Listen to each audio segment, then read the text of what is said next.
स्वागत करते हैं दोस्तों आपका हमारे चैनल के अंदर, जहाँ तक कि हम बात करेंगे विपक्षी और ईडी का संबंध काफ़ी पुराना नज़र आता है। दोस्तों एक वक्त था जब भारत के अंदर कांग्रेस पार्टी की सरकार हुआ करती थी, तब जो है तो मान मर्यादाओं की बात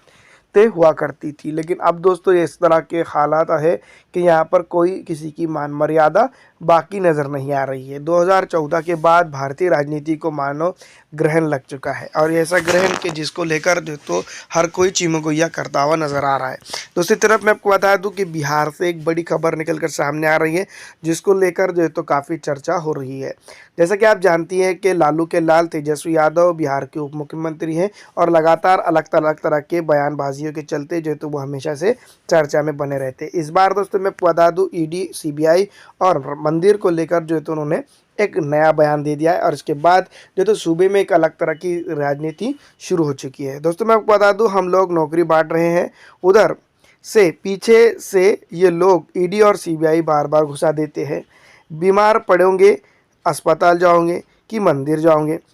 इस तरह की बात दोस्तों मैं आपको बता दूं, लालू के लाल तेजस्वी यादव ने एक कार्यक्रम के दौरान केंद्र सरकार पर बरसते हुए तेजस्वी यादव ने जो तो बोला है, हम लड़ाई लड़ रहे हैं और आप हमारे साथ आ जाइए। दूसरी तरफ मैं आपको बता दूं कि जिस तरह से लालू के लाल तेजस्वी यादव ने कल रांची में भी ये बात कही थी कि जो तो केंद्र सरकार के दबाव में चलते हुए इस तरह के कार्यक्रम, इस तरह के जो है तो हमको कार्रवाइयाँ की जा रही है। दूसरी तरफ मैं आपको बता दूँ कि जॉब, रैन फॉर जॉब मामले को लेकर अगर बात की जाए तो काफ़ी कुछ चीज़ें जो तो तेजस्वी यादव को लेकर और उनकी पार्टी को लेकर जो तो होते हुए नज़र आ रही है। दूसरी तरफ मैं आपको बता दूं कि उनकी एक पार्टी के नेता है जो तो खुले तौर पर जो तो राम मंदिर के इस पे उन्होंने बयान दिया था। उसके बाद जो तो सूबे के अंदर राजनीति शुरू हो चुकी है। इनका ही नहीं, मैं आपको बता दूँ, केजरीवाल और तमाम तर नेतागण जो तो ईडी के सामने पेश होने के वास्ते अब कहीं ना कहीं कतराते हुए नजर आ रहे हैं। इसी ज़िम्मन में मैं आपको बता दूँ कि अरविंद केजरीवाल को ईडी मामले पर जो है तो मैं आपको बता दूँ, केंद्रीय मंत्री नित्यानंद राय ने जो तो एक बयान दिया है। ईडी का कहाँ कार्रवाई करती है,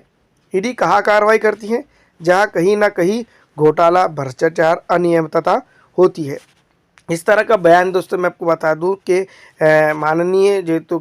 मंत्री ने दिया है, जो केंद्रीय मंत्री ने दिया है, जो मैं आपको बता दूं कि बिहार या फिर यूँ भी कहा जाए कि अभी जिस तरह से जो पॉलिटिक्स चल रही है दिल्ली के अंदर, या फिर हम बात करेंगे न पूरा जो तो बिहार, उत्तर प्रदेश, दिल्ली, राजस्थान, इन जगहों पर जो राजनीति चल रही है ईडी को लेकर और ईडी और सीबीआई को लेकर, उसके ऊपर दोस्तों इन्होंने बयान दिया था। मैं आपको बता दूं कि अरविंद केजरीवाल अभी कुछ दिनों पहले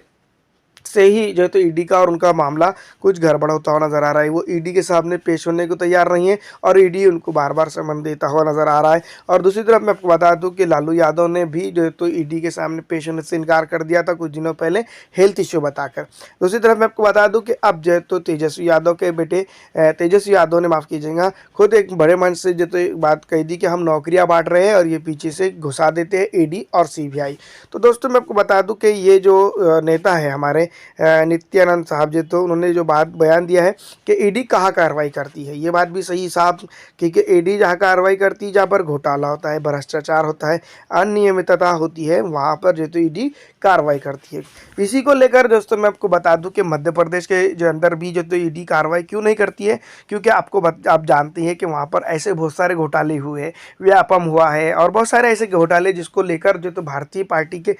जनता पार्टी के नेताओं ने खुद कहा था कि यहाँ पर जो तो ये चीज़ें हुई है, तो इसके बाद भी वहाँ पर जो तो कार्रवाई क्यों नहीं हुई है। दूसरी तरफ मैं आपको बता दूं कि अब जो तो जिस तरह से ये जो भारतीय सेंट्रल गवर्नमेंट के जो मंत्री हैं, उनको भी जो तो अपनी पार्टी के नेताओं को लेकर जो तो काफ़ी चिंतित होना चाहिए, क्योंकि वहाँ पर भी घोटाले हुए। दूसरी तरफ मैं आपको बता दूं कि तेजस्वी यादव ने जो शुरुआत में हमने बताया कि जो बयान दिया था, जिस तरह से बयान उनका आया है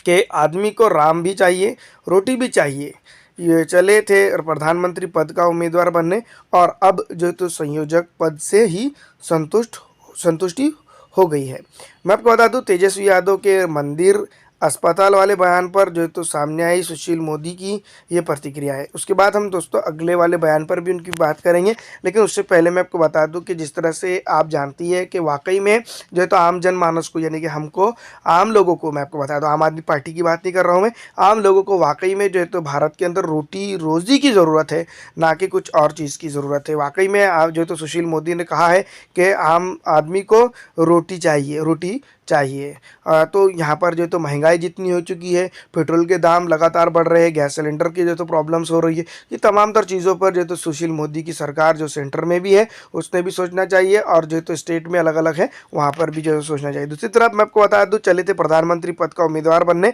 और अब संयोजक पद से ही संतुष्टि हो गई है। सुशील मोदी ने जो है तो ये बात जो तो नीतीश कुमार को किनारे रख करते हुए, या सुशील मोदी ने जो है तो नीतीश कुमार को ध्यान में रखते हुए बयान दिया है। दूसरी तरफ मैं आपको बता दूं दोस्तों कि आप जानती हैं कि जो सुशील मोदी है और नीतीश कुमार है, वो एक वक्त में जो तो बिहार के अंदर एक साथ काम करते हुए भी नज़र आए हैं। लेकिन अब जो है तो बिहार के जो मुख्यमंत्री के पद के मुख्यमंत्री है, जिस तरह से हम बात कर सकते हैं,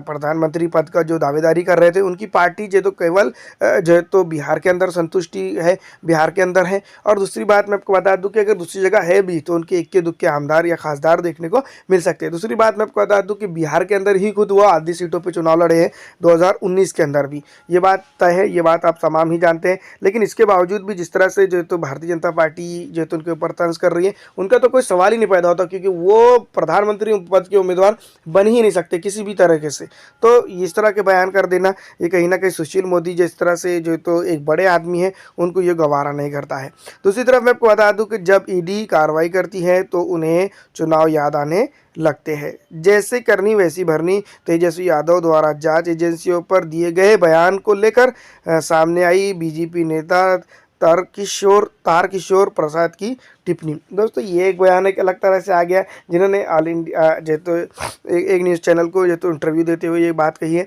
कि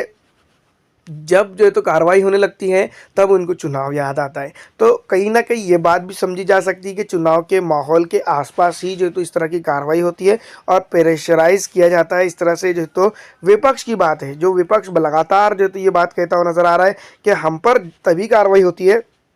जब सेंटर में या फिर स्टेट में या नगर परिषद नगर पालिकाओं में चुनाव होते। अन्यथा अगर हम पर जो तो कार्रवाई की मौका अगर देखा जाए तो पूरे दिनों में कभी भी जो तो हम पर कार्रवाई की जा सकती है, लेकिन इस तरह का माहौल नहीं होता है।